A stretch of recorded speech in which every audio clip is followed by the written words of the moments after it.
jamaah. Alhamdulillahirobbilalamin. Kembali lagi di Islami Tinda, masih membahas tentang tema yang luar biasa. Waktu yang tepat untuk menikah. Kapan sih? Nah, Masya Allah. Nah sekarang kita lanjut nih ya. Masih pembahasan kita tadi sebelum iklan, bicara masalah tentang orang yang mau menikah memilih tanggal. Berdasarkan tanggal cantik, bulan cantik dan tahun juga yang cantik. Contoh tadi ya, tanggal 1 bulan 2 Tanya tahun 2023. dong saya waktu dulu menikah sama Minora. Tanggal 8 bulan 8 2008. Jam 8. Jam 8. Itulah Saya tanggal ingat itu. pernikahan sah. Nah tapi bukannya ke arahan Nabi itu kalau misalnya Nabi bilang mau menikah kapan aja, semua hari itu baik. Nah sebenarnya mana yang lebih enak nih Ustadz nih? Mau pakai tanggal cantik atau mau kapan aja? Mohon izin penjelasannya, silakan Ustadz. Masya Allah, tabarakallah, izin buat semuanya. Bunda Lulung tanggal atau nikah? Tanggal 21 Juli. Juli. Ustaz Sam? 1, 2, 3, tanggal 12 bulan 3. Wih, Mas Fadli? Tanggal 15 Maret tahun 2000. 15 bulan 3. 15 bulan 3 nggak ada Baik. tanggal cantik. Buat semuanya, Masya Allah, tabarakallah. Satu hal buat kita, wasari ila magfiratin min rabbi wa jannatul ardi samawati uhiddat lil muttaqin. Segera atas 5 hal. Segera taubat, segera salat, segera bayar utang, segera menikah, dan segera kuburkan jenazahmu. Bersegera itu sangat penting. Apalagi yang namanya pernikahan disegerakan. Untuk apa? Untuk kemuliaan, menghindari dosa, menghindari maksiat. Pertanyaan dari Mas Fadli, ada nggak bulan-bulan tertentu? Kita bahas bulan dulu ya. Semua bulan bagus. Sebagaimana kalau kita mau ikuti Rasulullah SAW, Nabi menikah di Rabiul Awal bersama Siti Khadijah. Ingat, Nabi menikah di bulan Rabiul Awal bersama Siti Khadijah. Kemudian Nabi menikah di bulan Syawal bersama dengan Aisyah. Lalu Nabi menikah di bulan Safar, menikahkan anaknya di bulan Safar. Siapa? Siti Fatimah di bulan Safar. Kemudian Nabi menikah di bulan Zulqaidah, di antara 2 hari raya. Jadi menimbulkan ketenangan. Bersama Zainab, dinikahkan oleh Allah Subhanahu wa taala bersama Zainab. Masya Allah, tabarakallah. Bahkan ada di bulan Muharram Nabi menikah bersama siapa? Ramlah binti Abu Sofyan. Jadi kalau berbicara tentang bulan, sebenarnya kalau mau ikuti Nabi silakan pilih 5 bulan ini. Silakan pilih di bulan 5 bulan ini. Kalau mau ikuti Rasulullah SAW di bulan Syawal lebih bagus ya, supaya kayak Aisyah. Karena kata Aisyah, saya menikah di bulan Syawal. Nah, kemudian Rabiul Awal Nabi menikah. Mudah-mudahan nanti putranya, anak-anaknya nanti juga lahirnya di bulan Rabiul Awal. Dekat-dekat situ. Luar biasa kan? Dan dalam alhamdulillahirrabbilalamin, berkaitan dengan tanggal, memang ada beberapa tanggal yang harus dihindari. Kalau saya ditanya, kapan bagus menikah? Makanya silakan menikah di tanggal gajian. Iya benar-benar. Baru keluar gaji. Buat bayar-bayar ada duitnya soalnya. Ya, aman kan? Benar. Orang juga tidak direpoti. Iya. Ngutang boleh, ngutang. Supaya orang diberikan kesempatan untuk membantu kita. Tapi sekarang kan orang biasanya menikah karena tanggal apa? Tanggal sesuai gedungnya. Betul. Kapan gedungnya bisa? Kapan gedungnya bisa? Maka dalam Islam tidak ada tanggal yang buruk, semua tanggal yang bagus. Cuma memang ada menghindari tanggal-tanggal yang kita lihatnya begini. Kita lihat tanggal di mana, contoh, ada satu daerah melarang menikah di bulan Muharram. Kenapa? Karena di daerah itu ada acara khusus. Ada di bulan Suro jangan. Kenapa? Karena di daerah kita ada hajatan yang lebih besar yang diadakan oleh kerajaan atau daerah itu sendiri, sehingga dilarang untuk melakukan pernikahan. Bukan agama yang melarang. Yang jelas kapan engkau mampu, kapan kamu siap, silakan menikah, jangan menunda, disegerakan. Tapi kita lihat juga kemampuannya, kapan bagusnya, sesuai dengan supaya tidak ribet. Apalagi alhamdulillahirrahmanirrahim sekarang ada fasilitas yang namanya gedung. Dibanding kita harus menikah di depan rumah, nutup jalan orang, merepotkan orang. Mending kita sewa gedung. Ya, sewa gedung. Kalau sewa gedung kenapa? Supaya lebih praktis. Dan sekarang kan gedung makanya harusnya dipersiapkan sejak lebih awal. Kalau mau menentukan tanggal-tanggal, kayak saya dulu ditanya, tanggal kenapa pilih tanggal 8 bulan 8 2008 jam 8? Supaya saya lebih mudah untuk mengingatnya. Lalu saya lihat itu bagus juga kan? melamar di bulan Rajab, menikah di bulan Sa'ban. Alhamdulillah bulan Ramadan ada yang menemani. Oh, Masya Allah. Ya begitu tekniknya. Ya, Ustazah juga begitu kan? Iya Ustaz, benar. Ustazah juga begitu. Masya Allah. Melamar di bulan Rajab, menikahnya bulan Sa'ban, kemudian di bulan Ramadan sudah ada yang membangunkan. Kan Sahur. susah kalau kita. Oh, ini curhatannya, curhatan. Oh, ini bentar lagi masuk Rajab, curhatan, Bro. iya Bentar curhatan lagi nih. masuk Rajab. Kita nggak tahu juga nih kode kan. Iya. Kode kita nggak tahu juga kalau buat kode ada buat masalah kita. Iya. Kita mau lanjut lagi Oh, iya. pembahasan berikutnya. Oh, baiklah. Ini kan nauzubillah ya bicara Rajab masalah. berarti 1 bulan setengah lagi. Oh iya makanya. Kita bahas yang berikutnya aja Ustaz. Ya, ya, siap. Yuk. Jadi pokoknya begini, nauzubillah semua nauzubillah, sekarang kan ada namanya pergaulan zaman sekarang, ya namanya pacaran lah. Tapi ini hati-hati loh. Kenapa Jangan tuh? sampai dia aduh, Apa? Hamil duluan? lalu tidak mau bertanggung jawab. Oh, nauzubillah min zalik. La takrabu zina, jangan dekati zina. Ini yang harus kita Nah, bahas. tapi Ingatkan gini, kepada ya, anak-anak muda nih. Kita kan nggak bisa selalu udah diingatkan tapi Ya. kejadian. Nah, Ustazah Lulung mau izin nih. Kalau sampai nih hamil duluan gitu ya. Ini kapan waktu terbaik untuk menikah? Apakah nunggu bayinya lahir dulu? Ya. Apakah sebelum menuju 3 bulan dinikahin?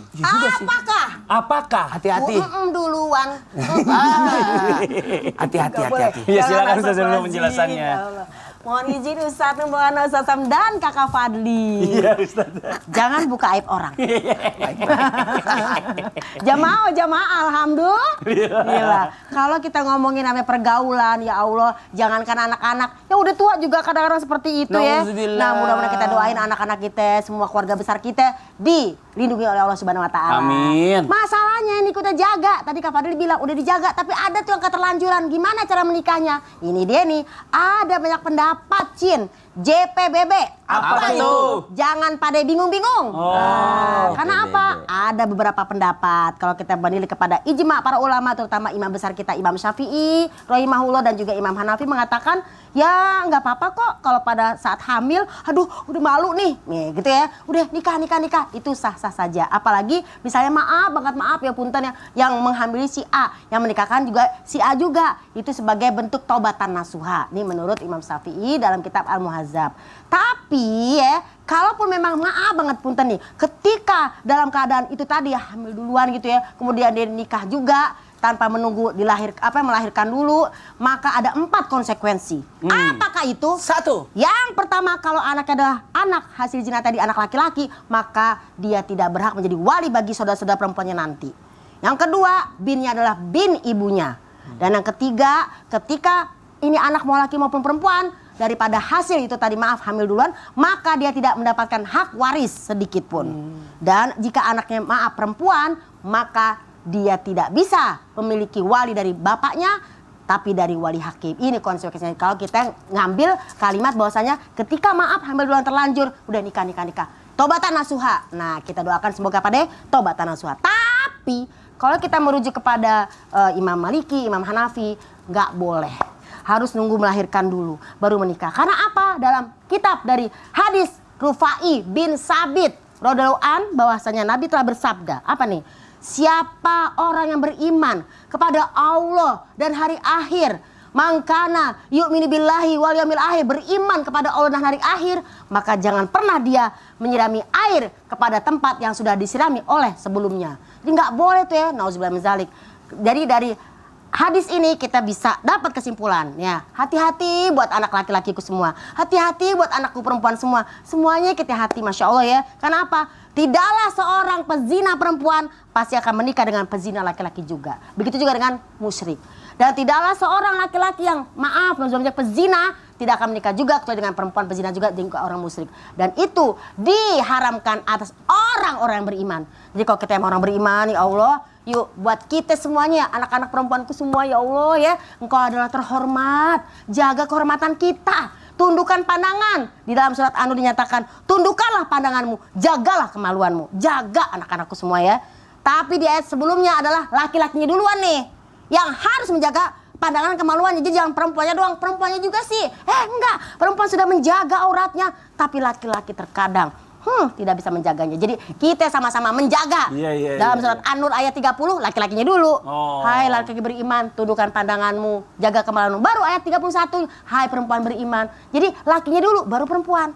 Jangan perempuan aja disalahin. Oh iya betul-betul. Seperti itu. Lebih bagus lagi kalau ada yang menolak. Nah, Ya, jadi kan nggak bakalan begitu. kejadian. Paling bagus itu adalah keimanan. Masya Keimanan Allah. tadi. Terima kasih banyak Ustazah Lulung atas penjelasannya. Nah, buat jamaah Islam itu yang ada di rumah nih, saya masih punya sebuah video tayangan lagi. Ada video tayangan tentang 4 saudara ini nikah bersamaan. Wow, kok bisa? 4 Ini saudara. tayangannya. Ini viral video pernikahan 4 saudara. Pernikahan yang biasanya dikenal nikah kembar ini diketahui terjadi di Kabupaten Bone, Sulawesi Selatan. Dalam rekaman yang beredar, nampak 4 pasangan pengantin duduk berdampingan di atas pelaminan. Video berdurasi 11 detik itu menunjukkan para tamu undangan naik ke pelaminan dan bersalaman dengan satu persatu pasangan pengantin. Kayak kenal Ustaz bajunya. Itu dari daerah saya. Kalau saya mendukung. Oh, mendukung. Mendukung. Kenapa kalau mendukung? langsung, ada yang bayarin tendanya, Oh. ada yang bayar cateringnya. Kan Tapi kalau menurut satu kepercayaan kebudayaan gitu, wah, ini katanya kalau orang menikah nih, mohon maaf sebelumnya nih, menikah berbarengan, nggak satu persatu, katanya nikahnya bisa nggak langgeng Ustadz Syam. tunggu dulu, kan bisa jadi dia nikahnya beda-beda, Nah, cuma resepsinya doang disatuin. Oh. Coba kita tanya Ustadz Syam aja deh, ya Ustadz Syam izin Ustaz menjelaskan. Sam hampir menikah kembar gak sama adiknya? Enggak. Kalau hampir enggak sih, tapi disuruh sebenarnya. Disuruh. Pengennya orang tua, pengen langsung 3 laki-laki. Oh, nikah semua bareng. Baik, bismillahirrahmanirrahim. Ustaz Maulana, Ustazah Lulung, Mas Fadli, serta guru-guru kami yang dimuliakan Allah Subhanahu wa taala. Tidak ditemukan satu dalil dalam literatur Islam yang melarang untuk anak itu nikah bersamaan dengan saudaranya. Kalau jodohnya sudah datang bersamaan dan orang tuanya mampu, maka silahkan saja dinikahkan. Mau 4 orang anak, 3 orang, 2 orang, 8 orang anak menikah semuanya selama mereka mampu adalah silahkan saja. Tinggal pemilihan waktu yang tepat saja. Kalau Nabi SAW menginginkan untuk kita memilih waktu yang tepat seperti hari yang baik. Hari yang paling baik tentu saja kita sepakat Sayyidul Ayyam hari Jumat. Kemudian waktu terbaiknya yang terbaik adalah di pagi hari. Karena Nabi SAW mendoakan Allahumma barik li ummati fi bukuriha. Ya Allah tambahkan keberkahan untuk umatku di waktu pagi harinya. Maka 2 waktu inilah 2 waktu yang paling baik. Jadi kalau misalnya bersamaan pun yang paling bagus adalah dipilihnya hari Jumat di pagi hari. Mau 4 orang ataupun 2 orang, Nabi SAW dan Al-Quran tidak pernah melarangnya. Selama pernikahan itu pernikahan yang sesuai dengan syariat, sesuai dengan syarat-syaratnya. Tidak ada yang diberatkan. Misal karena orang tua si perempuan pengen banget anaknya nikah kembar, kalau istilahnya nikah bersamaan, akhirnya diberatkan nih salah satunya nih. Jadi 2 orang anaknya sudah ada yang ngelamar. Satunya alhamdulillah mampu, mau disuruh kapan aja dia mampu. Yang satunya mungkin masih butuh persiapan dulu. Maka subhanallah, selama orang tuanya tidak memaksakan kehendaknya, maka itu boleh-boleh saja dilakukan. Yang tidak boleh adalah kalau dipaksakan pada hari yang sangat mepet, lalu tidak dibantuin pula, subhanallah. Maka ini berbahaya bagi si calonnya tadi, akhirnya memberatkan pernikahan. Padahal pernikahan itu adalah sesuatu yang ingin sekali Allah mudahkan bagi hambanya. Yang ingin sekali Nabi SAW mudahkan bagi umatnya. Bukankah Nabi SAW pernah memerintahkan sahabat untuk menikah, bahkan dikasih cincin besi untuk dijualnya, bahkan dikasih oleh Nabi SAW harta untuk dijualnya di pasar agar menjadi mahar pernikahannya. Ini saking Rasulullah pengen supaya umatnya dimudahkan dalam pernikahan. Nah itu. Yang kedua, ketika kita melihat ada suatu budaya, kalau tadi dikatakan kan ada suatu paham yang melarang, katanya melarang untuk anak itu menikah langsung 2. Jangankan langsung di hari yang sama, di tahun yang sama pun ada budaya yang mengatakan tidak boleh. Tidak boleh menikahkan 2 anak perempuan di tahun yang sama. Bukan begitu Ustazah Lulung? Ada kan? Gitu, ada. Tidak boleh menikahkan anak di dalam 1 tahun itu langsung 2 orang. Kalau bisa tahun depannya lagi satunya. Subhanallah. Maka ini kepercayaan, kalau dipakai pendekatan agama tidak ada jawabannya. Tapi kalau dipakai pendekatan ekonomi ada jawabannya. Kenapa? Karena biasanya pernikahan itu mengeluarkan banyak biaya. Bukan hanya anaknya yang mengeluarkan biaya, tapi orang tuanya juga mengeluarkan biaya. Maka subhanallah, mungkin orang tuanya berpikir kalau menikahkan 1 anak saja berapa banyak uang yang keluar, berapa banyak hutang yang ada, subhanallah. Apalagi kalau 2 orang anak yang langsung dinikahkan di tahun yang sama, pasti akan sangat memberatkan ekonomi daripada orang tuanya. Makanya digarisbawahi kembali, yang bikin kita mahal itu adalah gengsinya. Yang bikin subhanallah semuanya tidak terkendali daripada biayanya adalah gengsi daripada orang tuanya. Padahal pernikahan itu dimudahkan oleh Allah Subhanahu wa taala, dimudahkan oleh baginda Nabi sallallahu alaihi wasallam. Jadi kalau dikatakan mengatakan, ada nggak dalil yang melarang pernikahan kembar atau pernikahan saudara langsung? Maka tidak ada dalil agama, yang ada dalil ekonomi. Dalil ekonomi mengatakan kalau langsung menikahkan 2 orang berat rasanya karena banyak biayanya. Terus dalil apa lagi yang ada? Subhanallah, kami dahulu juga mengatakan bahwasanya kalau nikah bersamaan itu agak berat. Kenapa berat? Ternyata dialami oleh kami sendiri. Istri saya cuma beda 3 bulanan, 4 bulanan dengan kakaknya menikah. Ternyata beratnya di mana? 2 orang saja anak gadisnya mertuaku itu subhanallah menikah dua-duanya bersamaan, merasa kehilangannya sangat besar. Dahulu temannya cuma ada 2 itu anak perempuannya, tiba-tiba dua-duanya menikah langsung, akhirnya berat rasa melepaskannya. Mungkin dari sini juga bisa diambil dalil orang tua akhirnya melarang, jangan kau nikahkan langsung anakmu banyak, langsung nikahin 2, nanti kau langsung kesepian di dalam rumahmu. Jadi subhanallah, bukan dalil agama yang melarangnya, cuma dalil adat saja. Dalil adat, dalil budaya. Tapi kalau ada orang tua menikahkan langsung 4 seperti di video tadi, mungkin resepsinya langsung bersamaan 4 supaya irit malah ya, atau perhitungannya yang lain, maka tidak ada sama sekali larangannya dalam Islam. Semakin engkau nikahkan, semakin engkau mudahkan pernikahan tersebut, semakin Allah Subhanahu wa taala akan berkahi pernikahannya. Semakin engkau menganggap pernikahan itu adalah ibadah, semakin engkau tidak akan mau menunda-nunda pernikahan. Kenapa mesti ditunda-tunda? Jangan dulu kau nak, tahun depan kau, tahun depan kau, tahun depan baru kau lagi, tahun depan. Padahal semuanya sudah mampu, subhanallah, berarti menghalangi ibadah. Jangan sampai kita menjadi orang yang menghalangi ibadah. Tapi ngomong-ngomong, kalau menikahkan anak langsung banyak itu agak capek juga, subhanallah. Nah, kalau capek-capek, insya Allah ada informasi menarik yang akan dibawakan oleh Mas Fadli dan Ustazah Lulung. Silahkan Bunda dan Mas Fadli.